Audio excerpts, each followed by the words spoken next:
देखिए ना, आप आराम से घूम रहे फिर रहे कुछ भी कर रहे हैं, लेकिन अगर आपने कुछ गड़बड़ करा या आपसे कुछ गड़बड़ हुआ और आपको पुलिस पकड़ के ले जाएगी तो आपको क्या फीलिंग आएगी, आप उसी से समझिए। मैं तो बहुत सिंपल समझने की कोशिश करती हूँ। पुलिस पकड़ के ले जाएगी ना तो आपको खाना और पानी तो पिलाएगी, टॉयलेट बाथरूम की सुविधा भी देगी, लेकिन उसके अलावा आपको कुछ नहीं करने देगी। अगर आप वहाँ आप बैठ के अपनी मस्ती में गाना भी गा रहे होंगे ना, तो कोई भी आके डंडा मारेगा, आपको बोलेगा क्या है, शोर क्यों मचा रखा है, बंद करो इसको। तो आपको आपके मन का कुछ नहीं करने दिया जाएगा। आपको सिर्फ बेसिक जो आपकी बेसिक नीड है ना, खाना, कपड़ा और टॉयलेट बाथरूम, बस वही आपको करने दी जाएगी। उसके अलावा आप कुछ नहीं कर पाएंगे। तो अरेस्टेड में जैसे मान लो अगर बैल का एग्जांपल ले, तो बैल का क्या है, बैल भी मस्ती में रहने वाला इंसान है। उसको पड़ी नहीं है किसी से, उसको अपना घूमना फिरना, खाना पीना, मौज मस्ती सब करना है। अगर वो बीमार पड़ जाएगा तो उसको क्या लगेगा कि अगर मैं बीमार पड़ जाऊंगा तो घर वाले पकड़ के मुझे अंदर बंद कर देंगे, फिर मैं अगर कुछ करना भी चाहूँगा तो नहीं करने देंगे, तो बीमार भी सर पे पड़ जा, कुछ मत कर, ऐसे मत कर, वैसे मत कर, टोका टाकी करेंगे। वो बैल को बिल्कुल पसंद नहीं है, क्योंकि वो लिबर्टी में रहने वाला बंदा है। तो जब आपसे आपकी मन की चीज़ें छीन ली जाती है और आपको एक रूटीन, मतलब एक नेसेसरी वाली जो बेसिक चीज़ों के लिए बाध्य कर दिया जाता है ना, वो एक अरेस्ट है मेरे हिसाब से। तो अब इसको आप किसी भी तरीके से जोड़ लीजिए। मैंने जैसे बैल का एग्जांपल दिया, ऐसे अलग अलग मेडिसिन में अलग अलग अरेस्ट की फीलिंग आएगी, जो उसके लिए मेन कोर होगा। जैसे बैल के लिए उसका लिबर्टीनिज्म है। बैल को क्या है कि फ्रेंड के साथ पार्टी में जाना है, अभी बीमारी हो गई, दस्त हो गए, अब वो क्या आके बोलेगा, डॉक्टर साहब भाई इतने दिन से क्यों नहीं लिए, 2-3 दिन से हो रहे थे, आपने क्यों ध्यान नहीं दिया। बोले नहीं डॉक्टर साहब, अब कल पार्टी में जाना है, वहाँ खा नहीं पाऊंगा मैं। अब उसका मन का क्या करना है, उसको पार्टी में जाना और खाना, मौज मस्ती करना। अब अगर उसको दस्त चलते रहेंगे और घर वालों को पता लगा कि इसको इतना इतना दस्त है, तो क्या बोलेंगे, नहीं कोई पार्टी वार्टी में नहीं जाना, घर में बैठो। तो अरेस्ट हो गया ना वो, कि भाई अभी उसका मन तो उधर जाने का है, लेकिन उसको जाने नहीं दिया जा रहा है। उसको सिर्फ घर में पटक दिया, तो भैया जो मिल रहा है जैसा मिल रहा है, और अब तो दस्त है तो तुमको ऐसा ही खाना पड़ेगा। तो उसको जो बांध दिया जाता है, उसका मन का नहीं करने दिया जाता, वो उसको अरेस्टिंग फील वाला फीलिंग आता है। ये बस मेरा अंडरस्टैंडिंग है अरेस्ट के लिए। तो वर्जन बता दीजिए थोड़ा सा पेशेंट का।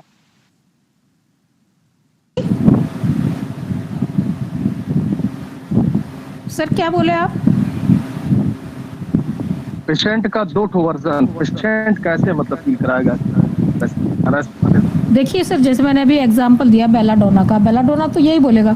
अगर आप उसको पूछोगे ये तकलीफ कब से है, सर ये इतने दिन से थी, तो फिर पहले क्यों नहीं आए, कि सर चल रहा था काम, मैंने इतना ध्यान नहीं दिया, तो फिर अभी क्यों आए? अभी इसलिए आया सर कि कल मुझे वहाँ जाना है, मुझे कल ये करना था, मुझे वो करना था, तो वो मैं नहीं कर पाऊंगा, उस वजह से अरेस्टेड। अभी जैसे मान लो एक सर ने एग्जांपल भी दिया था केस में कि उसके गले में अल्सर थे बहुत, लेकिन वो इतने दिनों से सहन कर रहा था, और लास्ट स्टेज पे क्यों आया? जब उसको पूछा भाई अभी क्यों आए, तो बोले सर अब मैं बिल्कुल खाने से ही वंचित हो गया हूँ, पहले तो दूध दलिया से भी काम चल रहा था मेरा, चलो कुछ तो जा रहा था, लेकिन अभी ये स्थिति है कि अब मैं वो दूध दलिया भी निगल नहीं पा रहा हूँ। तो ये उसके लिए अरेस्टेड फीलिंग है कि अब जो वो जितना चल पा रहा था उतना भी नहीं, मतलब अब उसका सब कुछ ही बंद। जैसे सर ने कहा था ना, गले में फंदा पड़ने वाला, अरेस्ट के साथ में सीधा नेक्स्ट यही लेवल आता है कि भाई अब उसके गले पर आ गई बात, कि अब उसके गले में फंदा अटक गया कि भैया अब कुछ नहीं हो सकता, अब तो ख़त्म ही हो जाएगा अगर और ध्यान नहीं दिया, तो वो कंडीशन आती है फिर। तो ये है। बाकी सर नेक्स्ट जैसे आप वर्जन जो स्पेशल चाह रहे हो, वो फिर अलग से नोट करके फिर आपको बता दी जाएगी। तो मैम आपकी क्लास का टाइम हो रहा है मेरे हिसाब से, अब जो भी वेलकम करने वाले हैं आपका वो वेलकम करें और क्लास स्टार्ट करें। 3 मिनट ऊपर हो गए वैसे भी। मैं सबका वेलकम करती हूँ।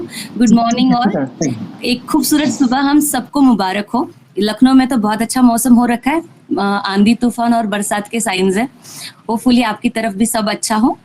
और आज हम लोग लैकेसिस पढ़ने वाले हैं, जो कि हमारी one of the bread and butter medicine है। अब थोड़ी देर के लिए मैं वीडियो ऑन करूंगी जस्ट टू हम लोग लैकेसिस शुरू करें। उससे पहले मैं चाह रही हूँ कि हम छोटा सा कॉन्सेप्ट जो है उसे ब्रश अप कर लें, बिकॉज लैकेसिस के रिलेशन में इसकी बहुत जरूरत है। जैसे कि हम सब लोग माइंड को जानते हैं, एनाटॉमी हमने पढ़ी रखी है, तो जो कुछ भी अभी मैं बोलूंगी, मैं वैसे डायग्राम बनाने वाली थी, बट अब मैं जो कुछ भी बोलूंगी हम सब समझ ही लेंगे। तो अपनी विजुअलाइजेशन को ऑन रखिए, इमेजिनेशन पावर को हाई रखिए और फिर ट्रेन पे चढ़ जाइए, ठीक है। तो हमें पता है लैकेसिस रेप्टिलियन रेमेडी है, राइट, एनिमल रेमेडी है, जिनके इंस्टिंक्ट्स बड़े स्ट्रांग होते हैं।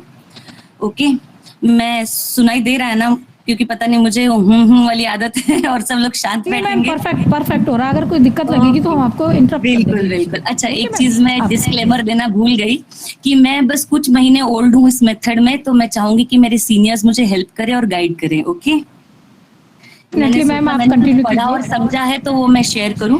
That's G, Y I G, M G. On this platform today. हाँ, तो ठीक है मैम, ओके। एक रेप्टिलियन रेमेडी है, हम सब जानते हैं। एनिमल इंस्टिंक्ट हम सब जानते हैं, ये कॉमन फीचर्स हम सब जानते हैं।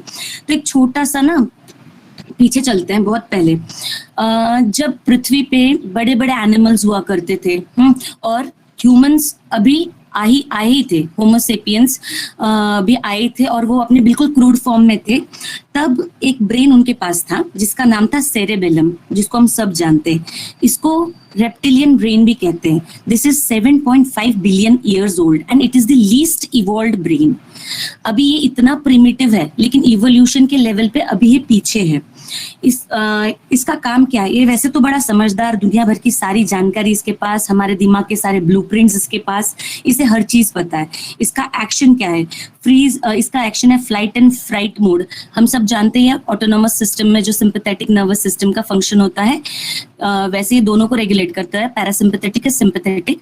अभी हम और डिटेल में जाएंगे, मतलब शॉर्ट में लेंगे।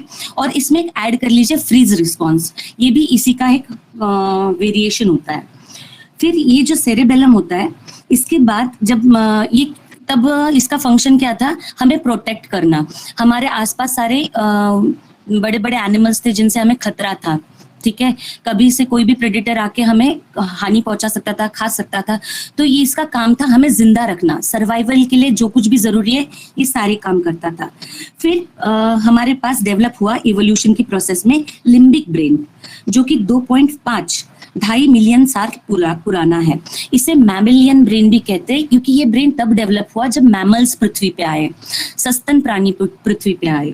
ये इससे बेहतर ब्रेन है, इसमें इमोशंस को हैंडल और समझने का कैपेसिटी है, तो इसको हम इमोशनल ब्रेन या केमिकल ब्रेन भी बोलते हैं, ठीक है? इसका एक साथी है जिसका नाम है एमिगडाला, बड़ा भारी है ये बहुत ही सेंसिटिव होता है। सारे इंप्रेशंस को, सारी इंफॉर्मेशंस को सेंस करना इसका काम होता है। ये बहुत इंपॉर्टेंट फंक्शन प्ले करता था उस टाइम पे जब हम गुफाओं में रहते थे। बेसिकली जब हमारे पास सेरेबेलम था ना, तब हम गुफाओं में भी नहीं रहते थे, हम ग्रुप में नहीं रहते थे, हम अकेले अकेले रहते थे, इधर उधर घूमते थे, अपनी जान बचाते फिरते थे। पर जैसे जैसे हम इवोल्यूशन आगे चलता रहा, हमें समझ आया कि हमें एकत्रित होना होगा, हमें ग्रुप में रहना होगा, और 2 लोग पहरा देंगे तो 4 सो पाएंगे, फिर दूसरे देंगे। ये सारी अंडरस्टैंडिंग आने लगी मैमेलियन ब्रेन डेवलप होने के बाद। फिर इंसान गुफाओं में रहने लगा, ठीक है? तो एमिगडाला का काम क्या होता था? ये जो पहरे पे रहते थे जो लोग, एमिगडाला हमें क्यों जरूरी था? वो हमेशा सतर्क रहता था कि कहीं से कोई खतरा तो नहीं आ रहा है, कहीं से कोई टाइगर तो नहीं आ रहा है। और इसका काम होता था जैसे कोई खतरा महसूस हो, एक अलार्म बजा देता था दिमाग में, और दिमाग में सारी, जैसे अलार्म बजते सब भगदड़ मच जाती है ना, वैसे न्यूरॉन्स में भगदड़ मच जाती थी। हमारे रेस्ट एंड डाइजेस्ट स्टेज में, मतलब जहाँ पे पैरासिम्पैथेटिक काम करता है, जहाँ रेस्ट में हम होते हैं, तब हमारा सारा ब्लड सप्लाई हमारे गट में होता है, ओके? लेकिन जब ऐसी भगदड़ मचती है तो सिग्नल्स रिलीज होते हैं, एड्रेनलिन एंड डोपामिन रिलीज होता है, और हमारा सिंपैथेटिक पाथवे एक्टिवेट हो जाता है, और जो ब्लड सप्लाई गट में था वो तुरंत हाथ और पैर में पहुंच जाता है, इन ऑर्डर टू फाइट और फ्लाइट, ठीक है ना? क्योंकि भागने के लिए भी हाथ पैर की जरूरत, मारने के लिए भी हाथ पैर की जरूरत। Are we okay with this much? अब आगे की बात क्या है कि इसमें एक और रिस्पॉन्स है फ्रीज, जो भी इसका मॉडिफाइड वर्जन ही है। जब बंदे को समझ ही ना आए कि करना क्या है, तो जो भी हमारे लैकेसिस के अनकॉन्शियस वाले रूब्रिक है ना, वो सब इस कैटेगरी में आते हैं, ठीक है? तो अभी हम ये क्यों पढ़ रहे हैं, ये भी हमें समझ में आ जाएगा जैसे जैसे हम आगे बढ़ेंगे। कोई अनम्यूट करके बोले कि अब तक हम ठीक चल रहे हैं, मतलब एनी प्रॉब्लम? जी मैम। ओके, अब हम चलते हैं। बाद में हमारे पास आया सेरेब्रम, ठीक है, जिसको बोलते हैं नियोकॉर्टेक्स। ये है ह्यूमन ब्रेन, मोस्ट इवॉल्व्ड, और ये बस कुछ 10,000 साल पुराना है केवल, ठीक है? और ये सारे अब जो भी हमारी सारी एडवांसेस है, हमारा लॉजिकल होना, रीजनेबल होना, ये सब इसके फंक्शंस है। इसके 5 दोस्त हैं जो इसको सारी इंफॉर्मेशन देते हैं। आप गेस कर सकते हो 5 दोस्त कौन से हैं? हमारी 5 सेंसेस, यहीं से सारा इनपुट आता है जो ब्रेन में प्रोसेस होता है बेसिकली। ओके, तभी तो गांधी जी बोलते थे बुरा ना देखो, बुरा ना सुनो, बुरा ना बोलो, क्योंकि उसमें 3 सेंसेस इन्वॉल्व हो रहे हैं और जब आप कुछ बोलते हो तो आप खुद भी सुन रहे होते हो, तो क्या होगा, गलत इनपुट जाएगा और गलत प्रोसेसिंग शुरू हो जाएगी।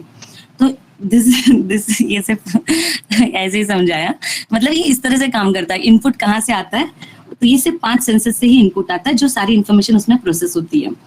तो ये सबसे स्मार्ट ब्रेन है। बट इस ब्रेन की प्रॉब्लम क्या है? सबसे पहले हम जानते हैं हमारे कॉलेज दिनों में क्या देखा जाता है कि हमारे सीनियर्स जूनियर्स पे रैगिंग करते हैं, उनको डोमिनेट करते हैं, ठीक है। तो हमारे केस में हमारा जो रेप्टेलियन ब्रेन है वो सबसे ज्यादा सीनियर हुआ, ठीक है। तो जाहिर सी बात है सीनियोरिटी का वो गुरूर उसमें रहेगा। और उसके बाद अगर हम अपना रेप्टिलियन ब्रेन और लिम्बिक ब्रेन को मिला ले तो ये हमारा सबकॉन्शियस ब्रेन बनाता है। तो ये सबकॉन्शियस ब्रेन हमारा 90% ब्रेन फंक्शंस को रूल करता है, ठीक है। तो अब प्रॉब्लम ये है कि देखो मेजॉरिटी भी है 90%, ऊपर से सीनियर भी है, ठीक है। और अब यहाँ पर देखो नियोकॉर्टेक्स भी है जो कि मोस्ट इवॉल्व है, जूनियर है, तो जाहिर सी बात है इन लोगों से जनरेशन थोड़ी सी आगे होगी, लेकिन माइनॉरिटी में। तो लैक्सिस का कॉन्फ्लिक्ट चालू किधर होता है? ये है लैक्सिस का पेन पॉइंट। लैक्सिस क्या है? रेप्टिलियन। तो उसका कौन सा माइंड बहुत ज्यादा एक्टिव है? रेप्टिलियन ब्रेन, ठीक है, जो सर्वाइवल मोड पे रहता था। और अब क्या हो गया, वो ह्यूमंस में रहने लग गया है, तो कहीं ना कहीं नियोकॉर्टेक्स को भी उसको यूज करना है, बिकॉज नहीं तो वो उसका सर्वाइवल खतरे में आ जाएगा, है ना। दुनिया में, सोसाइटी में रहना है तो उसके हिसाब से रहना पड़ेगा। तो कॉन्फ्लिक्ट यहाँ आ जाता है कि जब जूनियर सीनियर को बोले कि तुम शांत कर जाओ, अब तुम्हारा ज्यादा काम नहीं है, अब दुनिया बदल गई है, अब यहाँ कोई टाइगर नहीं होता, अब मेरी ज्यादा जरूरत है। तो सीनियर को कितना बुरा लगे, एक तो मेजॉरिटी में, ऊपर से माइनॉरिटी में, ऊपर से ये पूरा नया बंदा और मुझ पे हुक्म चला रहा है। लेकिन अब उसको पता है सुननी पड़ेगी, क्योंकि वो जिस लोगों के बीच में है वहां नियोकॉर्टेक्स वाली ज्यादा है, उन्हीं का डोमिनेंस है, सुननी पड़ रही है। लेकिन इससे रिजल्टेंट क्या होता है? यहाँ से फ्रस्ट्रेशन चालू होते हैं, यहाँ पे कॉन्फ्लिक्ट शुरू हो जाता है, ठीक है। और यहीं पे आपको आपका लैक्सिस मिलता है। तो सारा का सारा प्रॉब्लम लैक्सिस का यहीं पे शुरू होता है। अगर हमें इतना समझ में आ गया तो अब हम लैक्सिस में डुबकी लगाते हैं। एक बार अनम्यूट कर ले कोई। Are we okay? Continue ma'am. ठीक है, तो अब लैक्सिस को समझते हैं। लैक्सिस को किसने प्रूव किया? हेरिंग जी ने प्रूव किया 1828 में, है ना। और इसमें उनकी वाइफ का भी काफी हाथ है, बिकॉज उन्होंने अपने हस्बैंड का पूरा साथ दिया। जब लैक्सिस की प्रूविंग हुई और हेरिंग सर ने इसे अपने ऊपर लिया, तो उस हेरिंग सर कुछ कर नहीं पा रहे थे, वो सिर्फ उसे एक्सपीरियंस कर सकते थे पर अपने आप को इंटरप्रेट नहीं कर पाते थे। तो उनकी वाइफ का बहुत मेजर रोल है, वो उन्होंने उनको बहुत क्लोजली ऑब्जर्व किया, जो कुछ भी उनमें चेंजेस नजर आते थे वो उनको नोट करती चली जाती थी, क्योंकि सर तो ऐसा कर नहीं पाते थे। तो कुल मिला के 6 महीने के पीरियड में मैडम ने 3800 सिम्टम्स को जमा कर लिया था, ठीक है। तो जब हेरिंग सर ने सोचा था कि उनको लैक्सिस प्रूव करना है, लैक्सिस का पूरा नाम हमें पता है ना, लैक्सिस म्यूटाई से याद रखिएगा, हम इसको भी अपने रेफरेंसेस में यूज करेंगे। तो ये सुरुकुकुस स्नेक ब्राजील से आया था। और फिर हमें पता है कि उनके दांत काटते हैं उसके ऊपर एक सैक होता है, ठीक है, उस सैक में उनका पॉइजन होता है। ये जो पॉइजन होता है उसका जो प्रोटीन होता है वो बेसिकली कुछ माइक्रो मिलीग्राम्स में ही होता है, ठीक है, लेकिन वो बहुत पोटेंट होता है, हीमोलाइटिक, कार्डियोटॉक्सिक और न्यूरोटॉक्सिक होता है।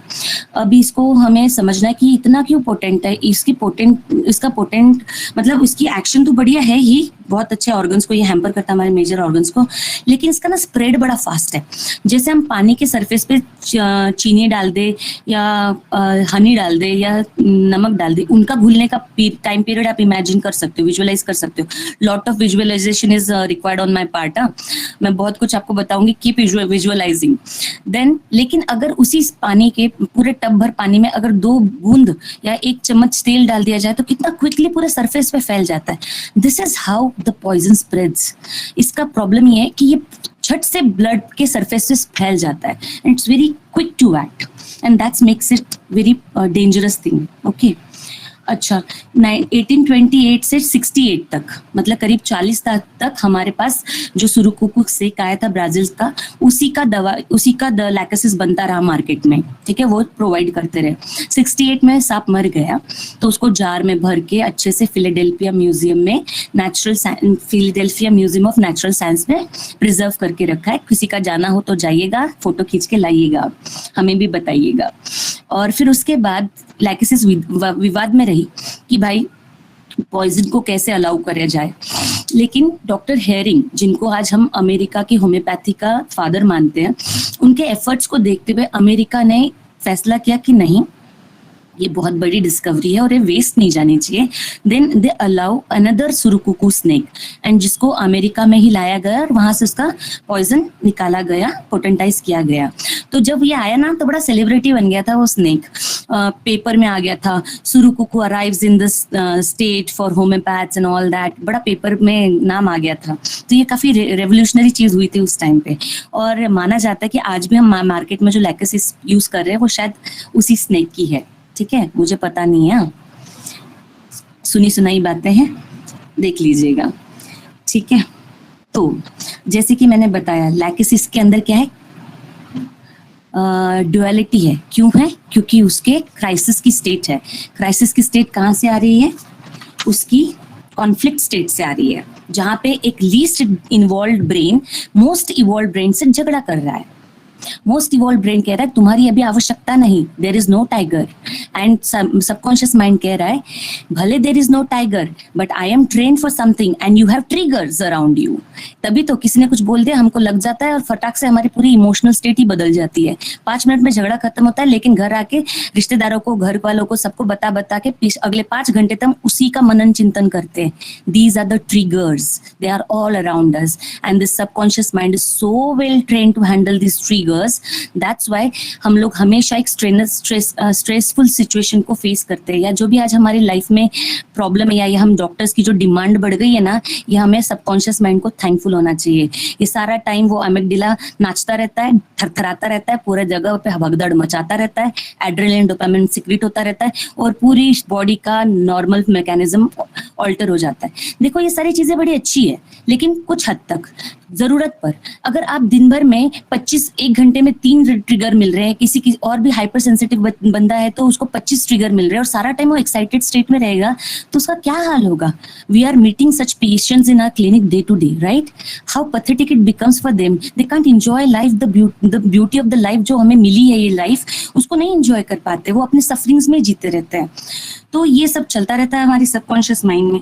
जरूरी भी है सबकॉन्शियस माइंड, नहीं तो सांस लेना भूल जाए हम लोग, हार्ट काम करना बंद कर, भूल ही जाए कि धड़कना भी है, भूल ही जाए सांस लेना भी है, तो जरूरी भी है। पर एट टाइम्स अब हमें समझना होगा, परिस्थितियां बदल गई है, हमें अब सबकॉन्शियस माइंड को कंट्रोल करना होगा। ये थोड़ा सा टॉपिक से अलग जा रहे हैं हम लोग, माफ करिएगा, लेकिन मैं बताना चाहती हूँ, हमें ना, हम डॉक्टर्स बार बार बोलते हैं डोज डोज डोज, हमें डोज की फुल फॉर्म पता होनी चाहिए। वैसे बहुत सारे लोगों को पता होगी, बट जिनको नहीं पता है उनके लिए है। Dose is your dopamine, oxytocin, serotonin and endorphins. These are your happy hormones. These regulate your parasympathetic system. तो हमें एक्चुअली अपने बॉडी में बेसिकली क्या होना चाहिए, मोस्ट ऑफ द टाइम हमें पैरासिम्पैथेटिक स्टेट में रहना चाहिए, और जरूरत पड़ने पे ही हमें आपके ऑटोनॉमस सिस्टम का जो है सिंपैथेटिक सिस्टम है वो चाहिए। अब ऐसा नहीं है कि रोड पे चल रहे हैं और बस पैरासिम्पैथेटिक के भरोसे निकल लिए, ऐसा नहीं है। ये सिस्टम भी जरूरी है, but I am telling you, by with the help of certain things like meditation और वाचिंग आवर थॉट्स और doing breath works, we can actually make a life very very beautiful, because उस case में हम हमारे dose को regulate करने में कामयाब हो जाएंगे। अब वापस आते हैं बैक टू आवर रेमेडी। अब सारी उम्र लैकेसिस की ड्युअलिटी में निकल जाती है, उसका सारा कॉन्फ्लिक्ट वहीं पर होता है, दोनों ब्रेन आपस में लड़ते झगड़ते रहते हैं, और यही उसको मिजरेबल बनाता रहता है। अब हमें जब लैकेसिस को समझना है तो 3 चीजों को हमें कभी नहीं भूलना है, sleep aggravation, loquacity and discharge एम्यूलरेशन। सो हम अगर ठीक है तो बस कोई अनम्यूट करके ओके बोल दें। Ma'am yes okay ma'am. Okay, तो फिर अभी हम इन तीनों कैरेक्टरिस्टिक को 1 by 1 समझेंगे, ठीक है। कॉन्शियस माइंड कहता है अब तू आदमी है, सोसाइटी में रहता है, सोसाइटी का अप्रूवल चाहिए। सबकॉन्शियस माइंड कहता है पर तेरे में तो एनिमल के बेसिक इंस्टिंक्ट है, तेरे में सेक्सुअलिटी भरी पड़ी है, तेरे में सेक्सुअल डिजायर्स बहुत ज्यादा है, इसका वेंट किधर से मिलेगा, और अगर ये मेरे पास रहेगा तो मैं किधर जाके फूटूंगा। और कॉन्शियस माइंड कहता है तू सोसाइटी में ऐसा नहीं कर सकता है, तुझे कुछ नॉर्म्स को फॉलो करना पड़ेगा। बस यही चालू रहता है इसमें सास बहू का झगड़ा। अब हम इसको ना आगे चल के बच्चा, अडल्ट, टीनेजर, मेल, फीमेल सब समझेंगे। Be with me. हम अगर इसका बेस समझ गए ना तो चीजें समझना और पेशेंट को अपने क्लिनिक में स्पॉट करना हमको जरा आसान हो जाएगा। और मेरी कोशिश वही है कि सामने लैकेसिस हो और हम उसे मिस ना करें, बस। ठीक है ना। अब जब से लैकेसिस का बच्चा क्लिनिक में आता है, ये हम कॉन्शियस माइंड के रेफरेंस में बता रहे हैं, सॉरी सबकॉन्शियस माइंड के रेफरेंस में आते ही देखते हैं हम बच्चे कि वो चाहे शांत है, शाय है, क्योंकि वो फर्स्ट अटेम्प्ट वहां आ रहे हैं, लेकिन उनकी आंखें सारी तरफ घूमती रहेंगी जैसे फास्फोरस की घूमती है। लेकिन फास्फोरस का मुद्दा अलग है, वहां चलेंगे बाद में। लैकेसिस का मुद्दा क्या है, वो देख रहा है कोई खतरा तो आजू बाजू नहीं है ना, मैं प्रोटेक्टेड तो हूं ना इस एनवायरमेंट में, वो भापता रहता है। ठीक है, तो ये उसकी हर जेस्चर में मिलेगा हमको। सांप है वो, सारा टाइम सतर्क रहना पसंद करता है। ठीक है, ओके। देन स्लीप एग्रीवेशन क्यों है ये समझते हैं। अगर कोई कहना कि जैसे समझना हो, जैसे कि हम कॉन्शियस और सबकॉन्शियस पे चल रहे हैं, तो सबकॉन्शियस माइंड को सारा टाइम कॉन्शियस माइंड गवर्न करता है, डोमिनेट करता है। तो जब आप सोते हो तो आपका कंट्रोल खो जाता है। ठीक है ना। अब आप किसी को no, you can no, you are not in your senses, so you can not control any more sorry subconscious mind any more. तो अब आपके सबकॉन्शियस माइंड को मौका मिल जाता है सरफेस पे आने का। तो ड्रीम्स के माध्यम से हो, या फिर रात में बड़बड़ाने के माध्यम से हो, या फिर जब कभी आप बंदा इंटॉक्सिकेटेड रहता है, ड्रग्स लेता है, शराब पीता है, तब क्या होता है कि आपका कॉन्शियस माइंड उस पर आपका कंट्रोल कम होता है और सबकॉन्शियस माइंड सरफेस पे आने लगता है। और यही टाइम है लैकेसिस का अपना सही रूप दिखाने का। And that's why sleep is a very important modality for lachesis, because वहीं पे वो अपने आप को एक्सप्रेस कर पाता है। पूरे दिन उस पर डोमिनेशन हुआ है, पूरे दिन वो कुछ नहीं बोल पाया, उसको फिंगर्स ऑन द लिप्स रखना पड़ा है। अब जाके जब उसका नियोकॉर्टेक्स सो रहा है, इसको मिल गया मौका, अब ये कोई चांस नहीं छोड़ता और फिर ये सारे सिम्टम्स वहां पे एग्रीवेट करता है स्लीप में। तो होप हमें स्लीप एग्रीवेशन का रीजन मिल गया है यहाँ पर। अब हम चलते हैं लोक्वासिटी में। लोक्वासिटी से पहले डिस्चार्ज को समझते हैं। डिस्चार्जेस क्यों जरूरी है इसके लिए। जब सारा दिन वो कंट्रोल में है, सारा दिन उसको नहीं करना है, बिल्कुल शांत बैठना है, तो जब उसके अंदर भरता जा रहा है, क्योंकि उसमें है तो ना, बेसिक चीज तो वही है, तो सब है अंदर, तो निकलेगा कैसे। जब वो अब हर टाइम तो बंदा भी नहीं सोता है, सोने का टाइम लिमिटेड है, लेकिन जो भी वो इंप्रेशंस ले रहा है, जो भी वो रिएक्शंस एनवायरनमेंट से ले रहा है, वो तो उसके बॉडी में प्रोसेस हो रहे हैं ना, और उसको नियोकॉर्टेक्स भी प्रोसेस कर रहा है, at the same time subconscious mind भी प्रोसेस कर रहा है। नियोकॉर्टेक्स को अलाउड है, ठीक है, वो बाहर दिखा सकता है, लेकिन सबकॉन्शियस माइंड सरफेस पे नहीं दिखा पा रहा है, लेकिन प्रोसेस कर रहा है। तो प्रोसेस कहीं तो जाएगी, तो कहीं तो वेंट आउट होगी, कहीं ना कहीं तो वेंट चाहिए बाहर निकलने का। तो then it takes help of your discharges. Haemorrhages हो, मेंसेस हो, इम्पटाइसिस हो, फिर आपका एक्सपेक्टोरेशंस हो, स्वेट हो, कहीं पे भी बोलो, जहां से भी उसको मिले, वो हर जगह से फूट फूट के निकलना चाहता है। तो यहाँ पे हमने डिस्चार्जेस भी क्लियर कर दिए जहां तक मैं समझ रही हूँ। अब लोक्वासिटी पे बढ़ते हैं। लोक्वासिटी का डिस्चार्जेस से नाता है। एक्चुअली लोक्वासिटी उसकी सेक्सुअलिटी जो उसके सबकॉन्शियस माइंड पे छाई रहती है, उसका ही डिस्चार्ज है।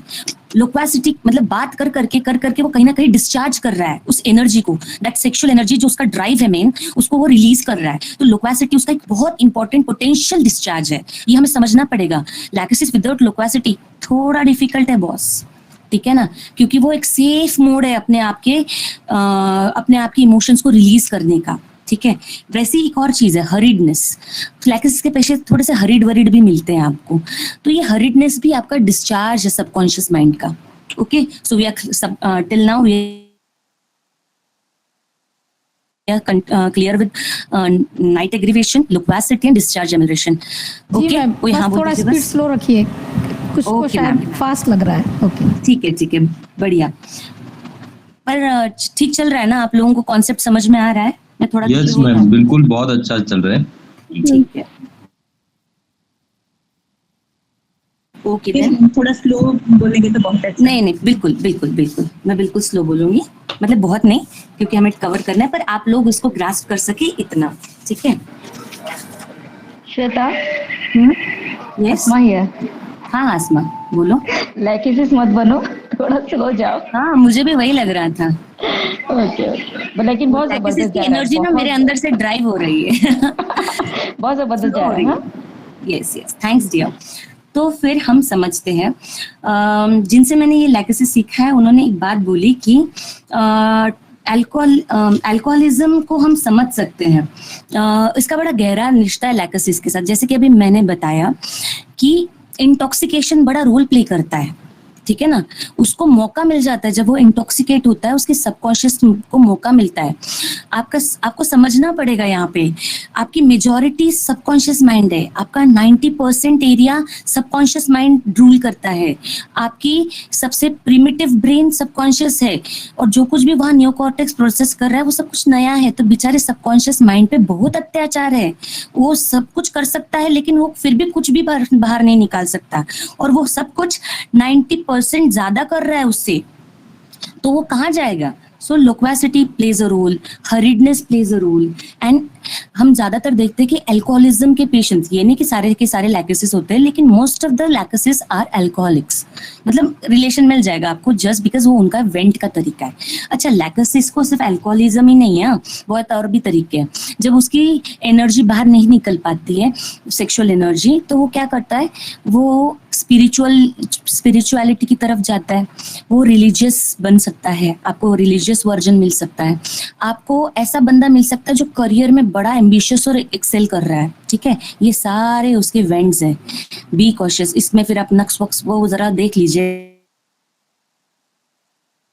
क्योंकि बाकी चीजें भी होनी चाहिए, ठीक है, सिर्फ वर्कोहॉलिक है तो नहीं, ये उसका तरीका है अपनी एनर्जी रिलीज करने का। ओके,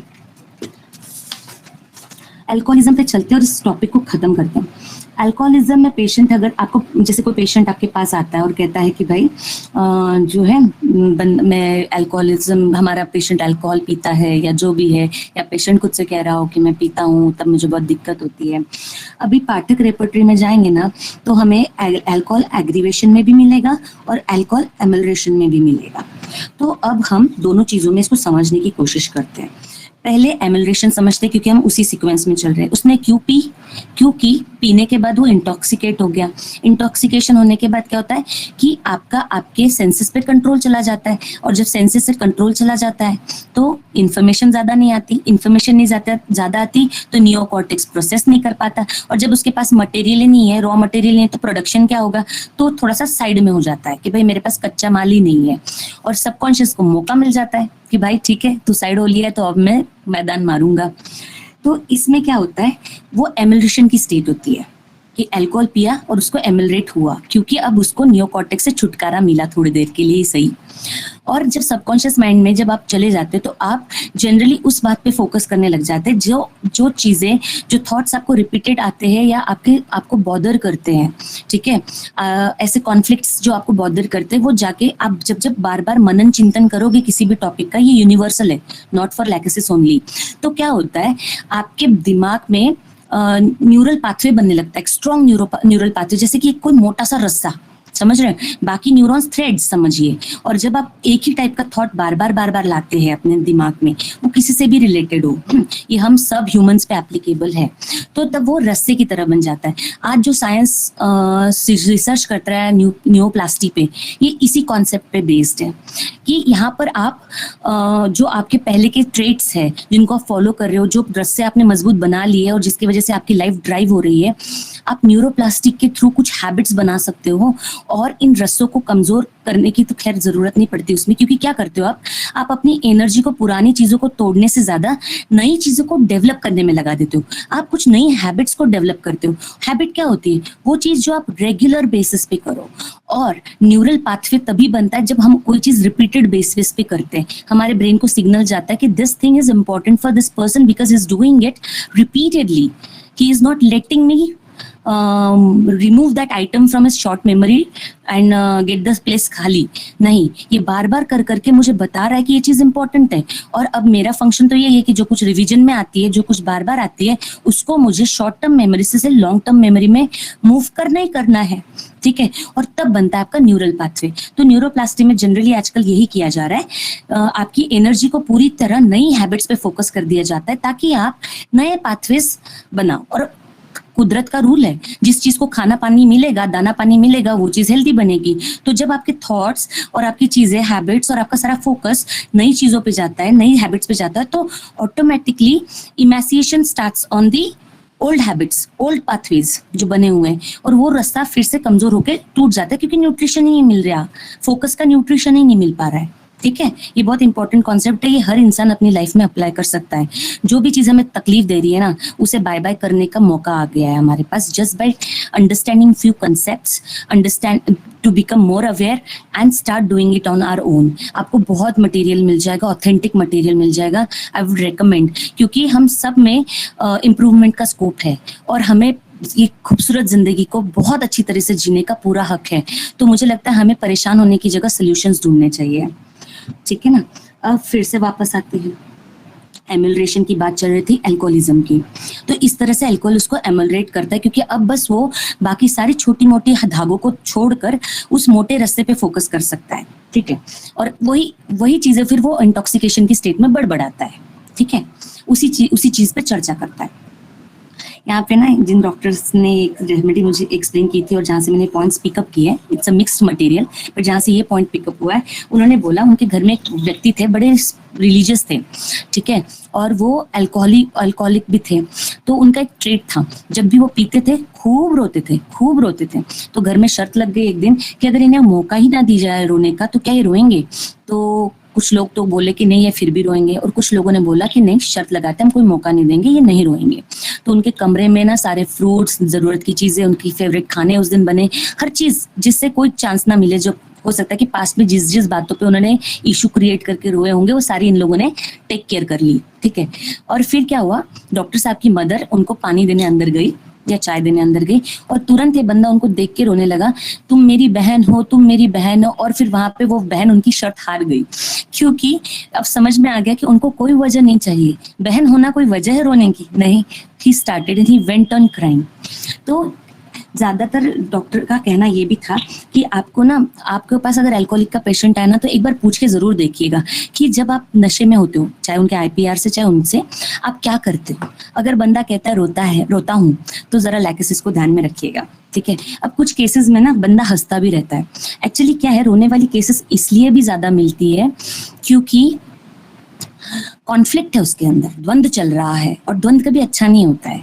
द्वंद्व उसको बहुत नेगेटिव इमोशंस देता है, तो पेन ज्यादा होता है, इसलिए रोना ज्यादा केसेस में मिलता है। और अगर सच में कोई बहुत ही खुश रहा, उसकी जर्नी बहुत ब्यूटीफुल रही, तो हंसते हुए लैकेसिस भी मिलते हैं, कॉन्ट्राइंडिकेशन नहीं है। ठीक है, तो इस तरह से हम एमल्ट्रेशन को याद रखेंगे। अब बढ़ते हैं एग्रीवेशन की तरफ। जब एमल्ट्रेशन हो रहा है तो एग्रीवेशन क्यों हो रहा है अल्कोहलिज्म से।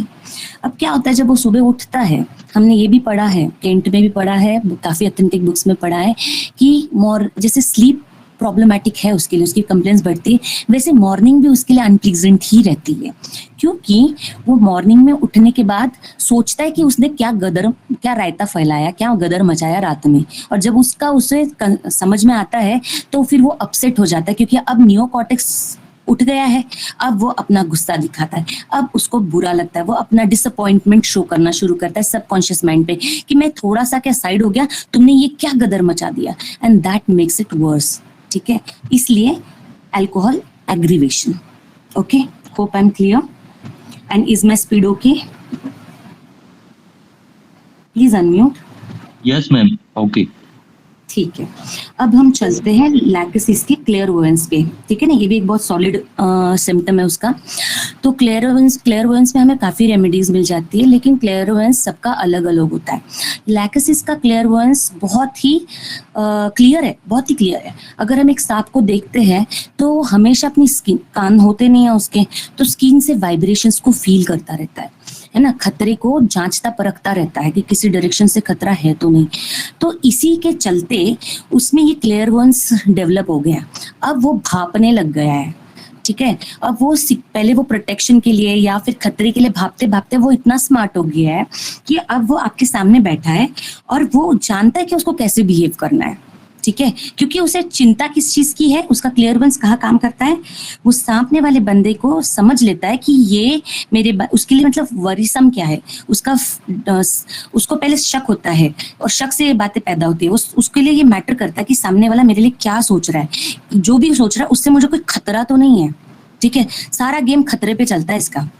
अगर ये प्रोटेक्टेड है, सिक्योर्ड है तो भैया बल्ले बल्ले बल्ले, अगर ये नहीं है तो भैया फिर गई भैंस पानी में। तो इसी का सारा गेम इसी में चलता रहता है। ये हर जेस्चर, हर मूवमेंट, हर मूव इसी पे बेस्ड रहता है इसका। तो इसका क्लियरेंस भी यहीं से आता है।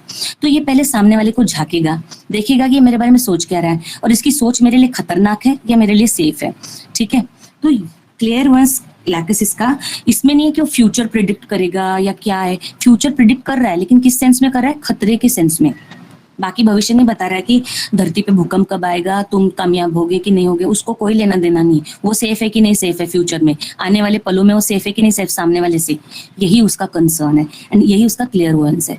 तो ये बनते ना बड़े अच्छे होते हैं, they understand the person in front. इसीलिए देखो इस चीज का एक सेकेंड साइड भी देखना चाहिए हमें।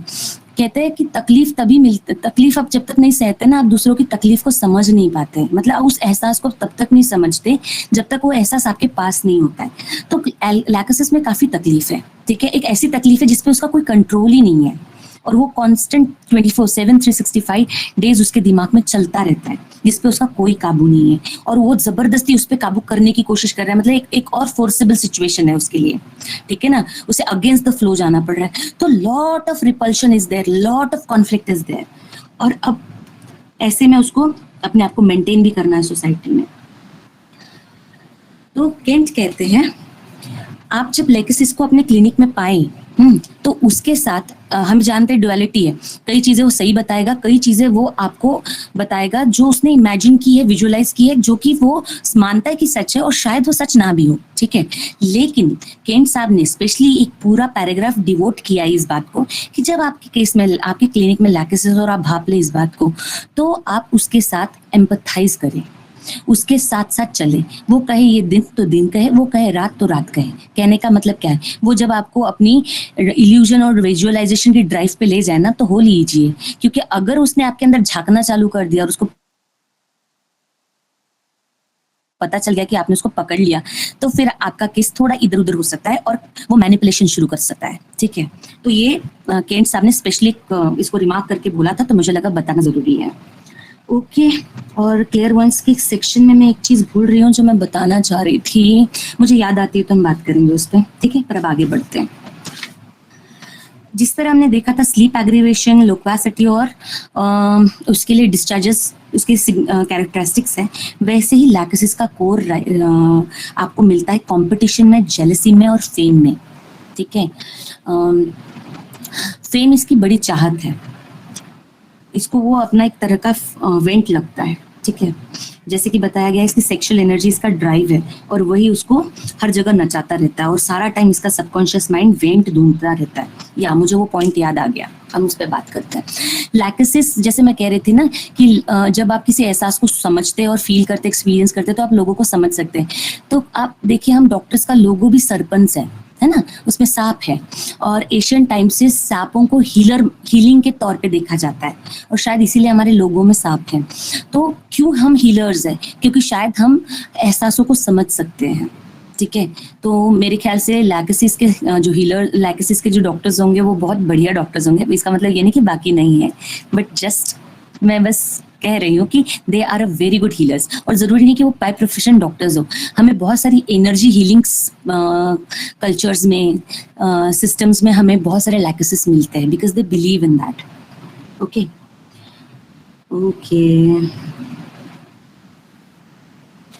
अच्छा, हम लैकेसिस को डिफरेंट सिचुएशंस में समझने की कोशिश करते हैं। अगर हम वर्क प्लेस पे लैकेसिस को समझते हैं तो वो कैसा होगा। लैकेसिस वर्क प्लेस पे जनरली एक अच्छी अथॉरिटी को एंजॉय करेगा, एक हेल्दी लैकेसिस। हाँ, लैकेसिस हमेशा डुअलिटी में रहता है उसका एक सेल्फ नेगेटिव होगा, एक पॉजिटिव होगा, और जिसका नेगेटिव प्रोमिनेंट होगा तो उसमें जो हमने सब नेगेटिव फीचर्स देखे ना, नेगेटिव ट्रेट्स देखे, जेलसी, फिर मॉर्बिडिटी, फिर किलिंग सेंसेशंस, और जो जो की भी बदला, रिवेंज, जो सब कायदे के खतरनाक सिम्टम, वो सारे 6 स्टेट से आते हैं। और पॉजिटिव स्टेट से क्या आते हैं? जब उसका अपने ऊपर कंट्रोल बहुत अच्छा है, जब वो सबकॉन्शियस माइंड को बहुत अच्छे से हैंडल कर ले रहा है। सोसाइटी में हर तरह का एग्जाम्पल हमको मिलता है, ठीक है। वी कांट से कि हमारे सामने नेगेटिव ऐसा रिवेंजफुली आएगा, no, we are very evolved people, हम बहुत सोफिस्टिकेटेड हो गए हैं, तो हमारे पास बड़े अच्छे अच्छे पिक्चर्स आ सकते हैं लैकसिस के, तो हमें वो सब समझना होगा। अगर पॉजिटिव लैकसिस है तो वो कैसा होगा वर्क प्लेस पे? बहुत ही ड्रिवन बंदा रहता है ये, इसको ना बस मौका चाहिए अपनी सेक्सुअल एनर्जी को बाहर निकालने का। जैसे कि बताया, करियर भी उसका एक अच्छा ऑप्शन होता है, ठीक है। लेकिन लैकसिस की एक प्रॉब्लम है, TNC, terms and conditions apply, टिंग टोंग। लैकसिस बिना टीएनसी के आता ही नहीं है, यही उसकी मेजर प्रॉब्लम है। बहुत अच्छा गवर्नमेंट ऑफिशियल हो सकता है लैकसिस किसी प्राइवेट कंपनी में काम कर रहा है तो बहुत बड़े ओहदे पे हो सकता है। अब लाइको में क्या होता है, लाइको में अगर बंदा है तो उसका क्या डेल्यूजन रहेगा कि ये इंस्टीट्यूशन मेरे भरोसे चल रहा है, मैं इसको ड्राइव कर रहा हूँ। लेकिन लैकसिस का कैसा रहेगा पता है क्या? एक्चुअली वो इतना अच्छा डॉक्टर होगा, वो इतना अच्छा प्रोफेशनल होगा कि वो इंस्टीट्यूट, वो ऑर्गेनाइजेशन सच में उसकी वजह से चल रहा होगा, ठीक है। He is that capable, he is that organised, he is that good. कौन सा? हेल्दी वाला, बाकी सारा उल्टा, कियोस, ठीक है, डिसऑर्गेनाइज्ड, रिवेंजफुल, वो सब नेगेटिव वाला, ठीक है।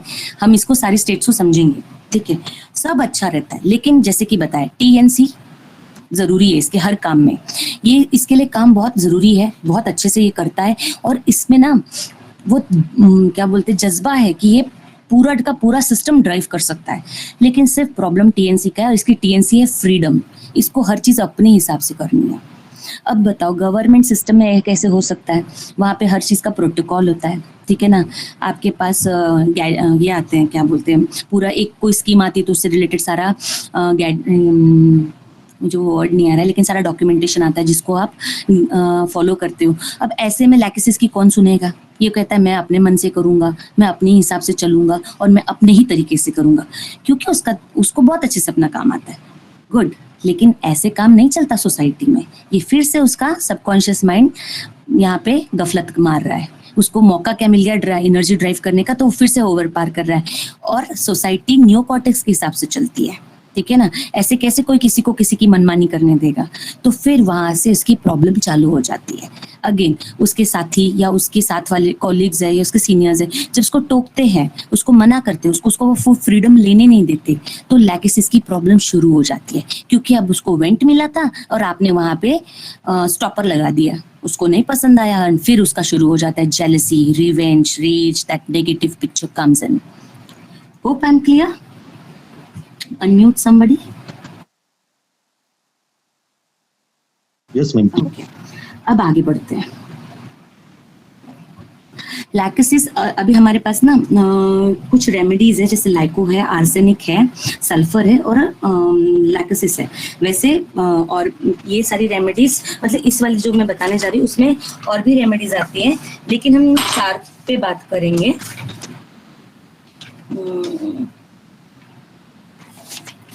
इनको ना पावर पसंद है, इन 4 रेमेडीज को, और भी रेमेडीज है लेकिन इन 4 की बात करते हैं। लाइको को पावर पसंद है, तो लाइको ना उसको जैसी पावर मिलेगा वो उसका मिसयूज करेगा। करप्शन, पावर काफी हद तक करप्शन को इन्फ्लुएंस करती है, तो लाइको पक्का करप्शन में जाएगा। देन आपका आर्सेनिक, सल्फ और लाइको, ये तीनों भी करप्शन में जाएंगे जैसे इनको पावर मिलेगा। लेकिन लाइको में एक अच्छी चीज क्या है, लाइको को पावर मिलेगा, लेकिन जब उसको कोई बोल देगा ना, टोक देगा कोई सीनियर, तो वो फट से वो सुपीरियर को सॉफ्ट हो जाना, सुपीरियर पे और इंफीरियर पे हार्ड हो जाने वाला रोल प्ले करेगा। मतलब वो मैनेज कर लेगा सिचुएशन को, ठीक है। लेकिन लैकसिस के साथ क्या है, आपके पास हायर पोजीशन पे या अच्छी खासी पोजीशन पे लैकसिस काम कर रहा है और उसके पास पावर्स है, और आपके पास बंदा आ जाता है और वो पता चलता है करप्ट है, तो डू नॉट थिंक अबाउट लैकसिस। बड़ा लैकोसिस यहाँ पे एनिमल रेमेडी है, लेकिन ये बड़ा कॉन्ट्राइंडिकेटेड चीज है। या आपको लैकोसिस जब पॉजिटिव स्टेट में, तब कभी करप्शन पे नहीं मिलेगा। बहुत ही लॉयल, वफादार, कर्तव्यनिष्ठ होता है ये, ना ये करप्शन करता है ना करने देता है, जितना इसका अपना टेरिटरी होता है उतने में, ठीक है, क्योंकि सांपों का टेरिटरी से बड़ा लेना देना होता है। और इस वजह से ये बाकी लोगों को खटकता भी है। ओके, और जब वो खटकने लगता है तो उस पे रेजिस्टेंस अब बिल्डअप होता है। सब समझिए कहाँ से शुरू होती है दिक्कतें।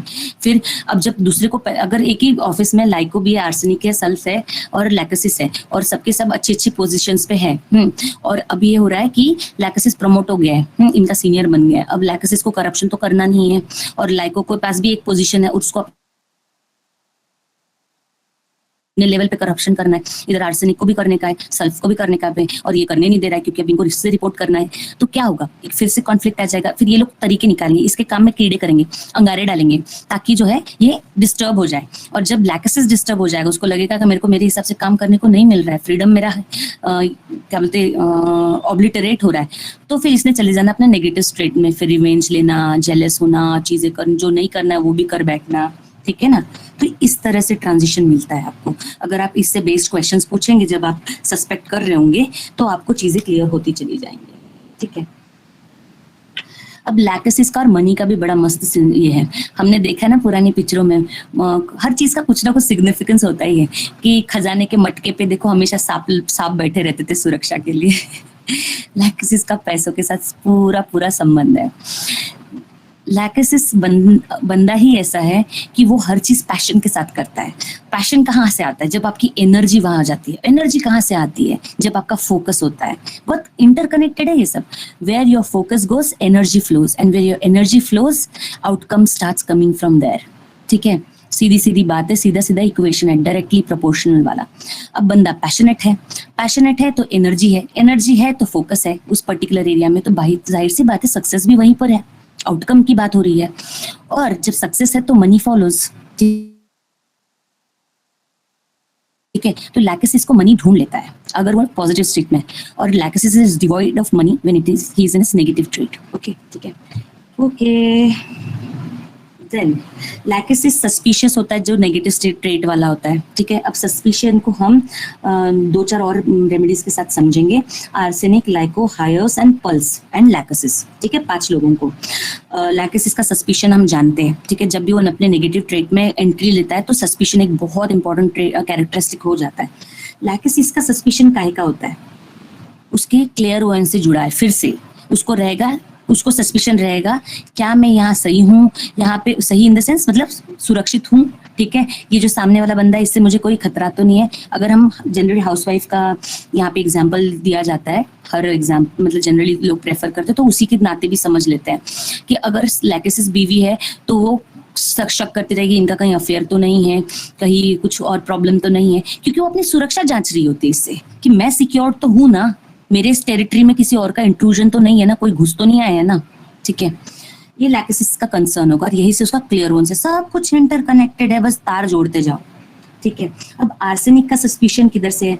सारा रोना काम का, मेरे से बेहतर काम कर रहा कि नहीं सामने वाला, ठीक है। ये आर्सेनिक का कंसर्न। लाइको का, मेरी जितनी कुशलता, मेरे जितनी प्रतिभा सामने वाले में है कि नहीं, ठीक है। ये सस्पिशन वहां पे रहता है लाइको में।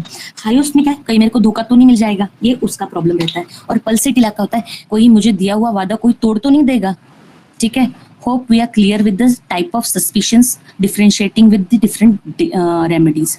Give me a hint if we are okay. Ma'am ये सस्पिशियस एक बार रिपीट कर दीजिए सारी मेडिसिन की। हाँ बिल्कुल। 5 रेमेडीज को मैंने यहाँ डीडी किया। लैकोसिस को किया, आर्सेनिक को किया, लाइको को किया, पल्स को किया और हायोस को किया, ठीक है।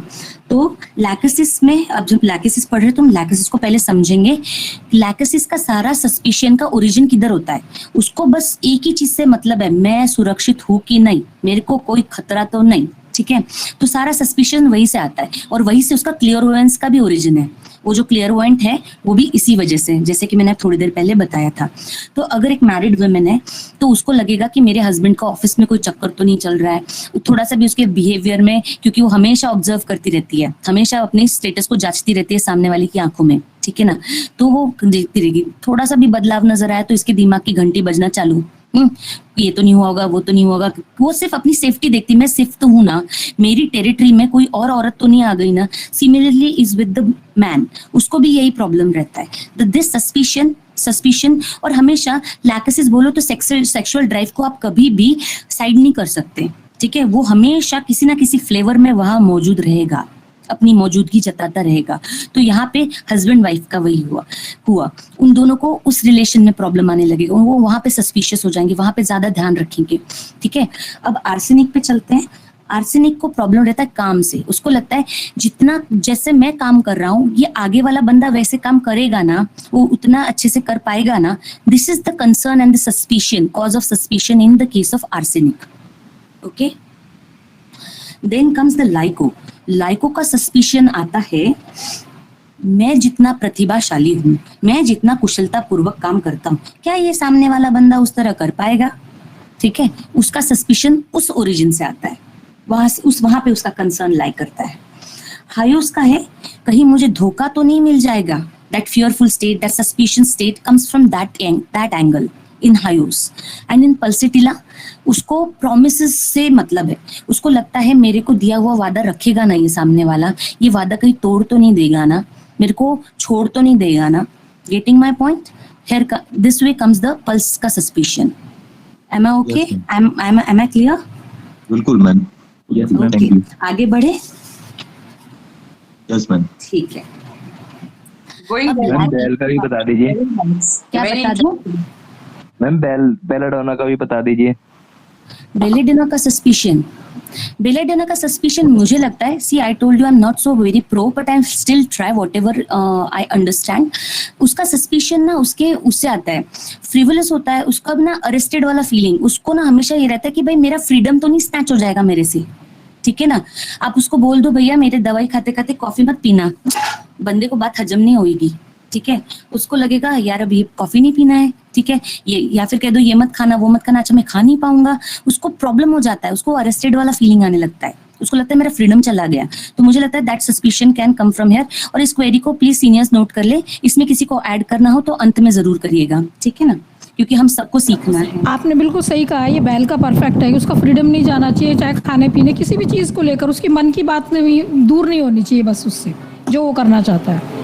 ठीक है, अब लैकेसिस की सेंसिटिविटी पे चलते हैं, ठीक है।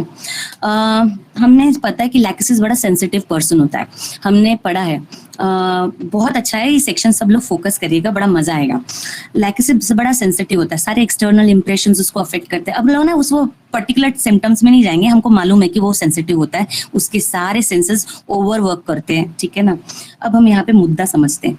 गले के पास कुछ भी टाइट पहनने से सांप को लैकेसिस को प्रॉब्लम होता है ना, उसको एग्रीवेट होता है। अब यहाँ पे ना नाइट्रोमोर के साथ ये अलग चलता है। नाइट्रोमोर को mufflers, tie, high necks, tight collars, ऊपर की बटन बंद करना, ये सब में वो कंफर्टेबल रहता है, उसको अच्छा लगता है ये सब, हाँ। उसको ना डिग्निटी जैसा फील होता है, क्या है मैं डिग्निफाइड बंदा हूँ, मेरा बराबर ऑर्गेनाइज्ड, मेरा पड़ा पहना है मैंने, ठीक है, वो उस वाले चले जाता है। और लैकेसिस को यही सब चीजें बहुत इरिटेट करती। अब देखो सांप को अगर पूंछ से पकड़ोगे तो भी वो काटने का मुद्दा बनता है ना, काट सकता है। और अगर आप सोचोगे उसका मुंह पकड़ लूं तब भी वो इतना फड़फड़ाता है कि वो आपसे अपने आप को छुड़वा सकता है, जस्ट बाय क्या बोलते हैं, स्ट्राइकिंग बाय हिज पूंछ। लेकिन अगर हम सांप को पकड़ते हैं उसकी नेक से, ठीक है, तब वो पैरासिस में चला जाता है, वो चाह के भी मूव नहीं कर पाता है, वो हेल्पलेस हो जाता है। Here comes the sensitivity of the neck. इसलिए उसको कुछ भी ना गले के पास नहीं चाहिए, क्योंकि जैसे उसने कुछ गले के पास पहन लिया उसको लगता है मेरे कंट्रोल्स लूज हो गए, अब मेरे पे खतरा आ सकता है, अब मुझे किसी ने गर्दन से पकड़ लिया, वो उसका बहुत सेंसिटिव पॉइंट होता है, ठीक है। सो फार सो क्लियर है ना।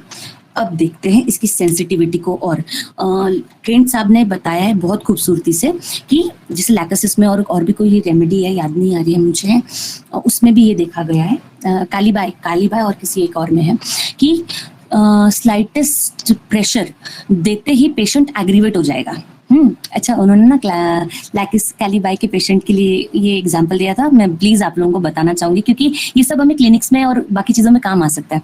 डॉक्टर साहब ना एक पेशेंट को देखने गए, उसके घर पे गए, बेड रिडन पेशेंट था। डॉक्टर साहब बैठे चेयर, थोड़े से कंफर्टेबल थे चेयर पे, अपने आप को इधर उधर कर रहे थे, हिल रहे थे। इतने में डॉक्टर साहब का घुटना क्या बोलते, घुटना पेशेंट के पैर को लग गया एकदम हल्का सा, और पेशेंट आओ ऐसे चिल्लाया। और बाकी जो भी डॉक्टर साहब के पास सिम्टम्स होंगे, डॉक्टर साहब बोले मेरी तो रेमेडी वहीं क्लियर हो गई। मतलब ऑब्वियसली कुछ और सिम्टम्स ने उनको बैकअप दिया होगा। ही प्रिस्क्राइब बाय कैलीबाई, और उन्होंने फिर उसी रेफरेंस में लैकोसिस को भी बताया था कि लैकोसिस का भी यही रोना है, थोड़ा सा टच भी ना लैकोसिस को अग्रीवेट करता है। लेकिन इन्हीं बंदों को हार्ड प्रेशर दे दो आप, ये एमुलेटेड फील करते हैं। समझ रहे हैं हम यहाँ पे, slight touch aggravates, hard touch ameliorates, hard pressure ameliorates. इसको दिमाग में लेके चलिएगा क्योंकि अभी हम इसको लेके बहुत सारे पॉइंट्स को क्लियर करेंगे, मेंटल और फिजिकल दोनों लेवल पे। और मैं भूल जाऊँ तो मुझे कोई याद भी कराएगा, ठीक है? ओके, लैकोसिस, जस्ट गिव मी अ पानी वाला ब्रेक।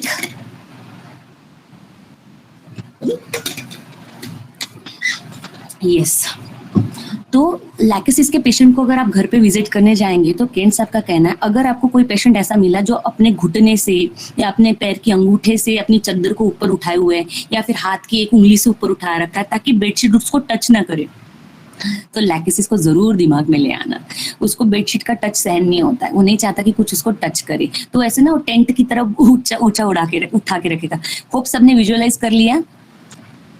यस मुझे, हाँ ठीक है, तो उस तरह का उसका पिक्चर रहता है। अब इसको मेंटल लेवल पे देखते हैं। मेंटल लेवल पे सारा टाइम वो जांचता परखता रहता है कि कहीं से कोई खतरा तो नहीं आ रहा है, कहीं से कोई खतरा तो नहीं आ रहा है। उसका अमिगडाला हमेशा नाचता रहता है, ठीक है ना, हमेशा प्रोसेस में रहता है। और जहां से भी जरा सी सुर हो गई, इसने सारे न्यूरॉन्स एक्टिवेट कर दी, सारा सिंपैथेटिक सिस्टम एक्टिवेट कर दिया और भगदड़ मचा दिया, ठीक है। एंड फिर जब ये भगदड़ ज्यादा टाइम पे रहती है, बॉडी में ज्यादा समय के लिए रहती है, तो ये स्ट्रेस की तरह एग्जिबिट होती है। और फिर हमारे फिजिकल हम लोग बोलते हैं ना साइकोसोमैटिक डिजीजेस, ये इसी का ओरिएंटेशन आता है, ठीक है ना, इसी की वजह से आता है। ये फिर सारी रेमेडीज के लिए है, सारे पर्सनालिटीज के लिए है कि जब हम ओवर एक्साइटेड स्टेट में ज्यादा देर रहते हैं तो फिर हमारे साइकोलॉजिकल मतलब हम साइकोलॉजिकली वीक हो जाते हैं, हम ब्रेन के न्यूरॉन्स वीक हो जाते हैं, एंड फिर धीरे धीरे हम फिजिकल लेवल पे सिम्टम्स थ्रो करने लगते हैं। ओके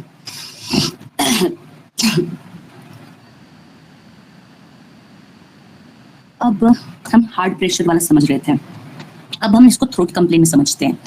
हमने देखा है कि लैकोसिस को सूखा गिटकने में तकलीफ होती है थ्रोट में, फिर उस बहुत ज्यादा तकलीफ होती है, और उससे थोड़ी कम तकलीफ उसको लिक्विड गिटकने में होती है, और वो सॉलिड फिर भी ठीक ठाक लील लेता है। समझ रहे हो, गिटकना, स्वैलो करना, मतलब सॉलिड में कम पेन होता है, लिक्विड में उससे ज्यादा होता है, और एम्प्टी थ्रोट को स्वैलो करने में उसको ज्यादा पेन होता है। यहाँ पे भी आपको सेम चीज प्रूव हो रही है। जब उस पे टच उसने स्वैलो किया, मतलब एयर अंदर लिया, तो जब स्मॉल टच है, जब हल्का सा टच है तो उसको ज्यादा पेन हुआ, लेकिन जब वो फूड फिर लिक्विड आया तो प्रेशर हल्का सा बढ़ा, तो पेन भी हल्का सा बढ़ा। सॉरी, आपका हाँ, लिक्विड आया तो पेन बढ़ा, लेकिन वो उतना नहीं बढ़ा जितना कि उसका एम्प्टी में था, जब उसके पास स्लाइटेस्ट टच था।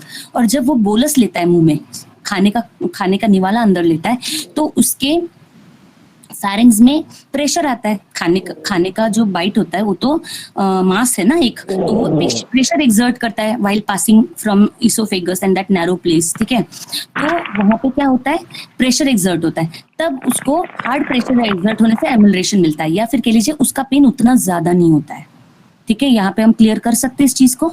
मुझे यहाँ पे हाँ या ना चाहिए ताकि मैं समझ सकूं कि ये क्लियर हुआ कि नहीं। क्लियर है मैम, आप हमने कंटिन्यू करिए। एक मिनट मैम, मधु मैम आपका ये माइक ऑन है शायद, वो बंद कर लीजिए। मधु मैम, हमारा टाइम कितना हो रहा है? अरे 2:29-27 हो रहा है। बहुत लोगों का मंथन भी है शायद, है ना, जाना भी होगा लोगों को। तो मुझे बताइए, कंटिन्यू करें कि अगली बार कंटिन्यू करें, क्योंकि मंथन भी बहुत जरूरी है। I don't want anybody to miss that. हम तो वापस भी कर लेंगे, जहां छोड़ा है वहीं से पकड़ लेंगे। राणा Yes, सर ma'am, बोलिए जैसा सर। आप कहें सर। नहीं सर यहीं छोड़ते हैं क्योंकि ना मंथन बहुत जरूरी है लोगों के लिए। Yes. ठीक है ना, मेरे को तो नहीं मिली एंट्री क्योंकि मैं बहुत लेट उठी मतलब मुझे बाद में पता चला, लेकिन मैं चाहती हूँ कि जो लोग जा सकते हैं वो प्लीज जाएं, अटेंड करें और हमारे साथ भी शेयर करें। और सर हम फिर से एक जी सेक्शन मैम, मैं अटेंड कर रही हूँ, इसीलिए बढ़िया रहेगा कि अभी अपन बाइंड हाँ हम बिल्कुल छोड़ेंगे यहाँ पर, लेकिन मैं छोड़ने से पहले थैंक यू बोलना चाहती हूँ आप सब मेंबर्स को जो आप मुझे इतना अच्छे से सुन रहे हैं। और मेरा एक ग्रुप है आर्डर्स ग्रुप, मैं उसको भी थैंक यू बोलना चाहती हूँ। वो ग्रुप बहुत पेशेंस और पूरी मेहनत और लगन से एक आर्मी खड़ा कर रहा है जो होम्योपैथी को एक नए होराइजन तक लेके जाएगा। So I really thankful to be part of that, grateful to be part of that group and I really want to thank, क्योंकि मेरा बहुत सारा मटेरियल वहां से आ रहा है। हम लोग बहुत पढ़ाई करते हैं, हमारे सारे फ्रेंड्स बहुत मेहनत करते हैं। So I really want to thank my group for that and see you all in the next lecture. फिर डिसाइड करके हम लोग कर लेंगे इसको। ओके